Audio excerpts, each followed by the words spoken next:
ఒకప్పుడు యుద్ధం అంటే ఒక దేశం సైన్యం మరో దేశంపైకి దూసుకెళ్లి దాడులు చేసేది. ఆ తర్వాత యుద్ధ విమానాలు, జలాంతర్గాములు, యుద్ధ నౌకల చేరికతో యుద్ధం తీరు మారింది. డ్రోన్ల రాకతో ఆధునిక యుద్ధం కొత్త పుంతలు తొక్కుతోంది.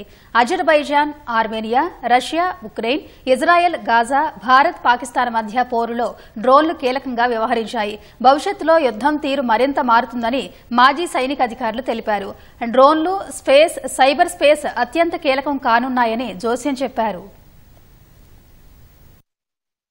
ఆధునిక యుద్ధం కొత్త పుంతలు తొక్కుతోంది.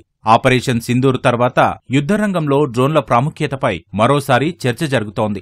సంప్రదాయానికి భిన్నంగా సాంకేతిక ఆయుధాలపై ప్రపంచ దేశాలు దృష్టి సారిస్తున్నాయి. Azerbaijan, Armenia, Russia, Ukraine, Israel, Gaza, Bharat, Pakistan మధ్య పోరులో డ్రోన్లు కీలకంగా వ్యవహరించాయి.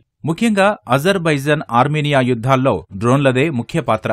భారీ మొత్తంలో ఆయుధాలు కలిగిన ఆర్మేనియాపై ఓడిపోయే స్థితిలో ఉన్న అజర్బైజాన్ డ్రోన్ల సాయంతో విజయం సాధించింది. 2017-2020లో జరిగిన 2 అజర్బైజాన్, ఆర్మేనియా యుద్ధాలలో 20 నుంచి 30 కోట్ల రూపాయల విలువైన యుద్ధ ట్యాంకులను 2 లక్షల విలువైన డ్రోన్లు నాశనం చేయగలిగాయని భారత విశ్రాంత లెఫ్టినెంట్ జనరల్, మాజీ డీజీఎంఓ అనిల్ కుమార్ భట్ తెలిపారు.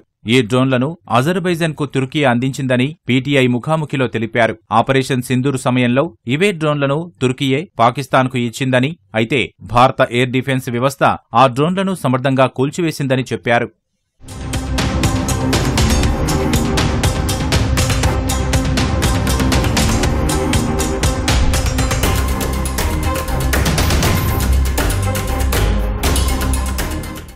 అజర్బైజాన్, ఆర్మేనియా యుద్ధం తర్వాత డ్రోన్లు, యుఏవీలపై ప్రపంచ దేశాలు దృష్టి సారించాయని అనిల్ కుమార్ భట్ తెలిపారు. భవిష్యత్తు యుద్ధరంగంలో డ్రోన్ల వినియోగం మరింత పెరుగుతుందని జోస్యం చెప్పారు. ఇంతకుముందు యుద్ధాలు నేల, నింగి, సముద్రంలో జరిగేవని చెప్పుకునేవారమని పేర్కొన్నారు. భవిష్యత్తు యుద్ధాల్లో డ్రోన్లతో పాటు స్పేస్, సైబర్ స్పేస్ కీలకం కానున్నాయని అంచనా వేశారు. శత్రు దేశాలకు సంబంధించిన నిఘా సమాచారాన్ని సేకరించడంతో పాటు ప్రత్యర్థి కార్యకలాపాలపై నిఘా ఉంచడంలో ఉపగ్రహాలు కీలకంగా వ్యవహరిస్తాయని చెప్పారు. నిఘా కోసం భారత్కు 10 మిలిటరీ ఉపగ్రహాలు ఉన్నాయి. భవిష్యత్తులో 52 నిఘా ఉపగ్రహాలను నింగిలోకి పంపాలని భారత్ భావిస్తోంది. భవిష్యత్తులో సైబర్ దాడులతో ప్రత్యర్థి దేశాల కీలక సమాచారాన్ని సేకరించే అవకాశముందని మరికొందరు సైనికాధికారులు తెలిపారు.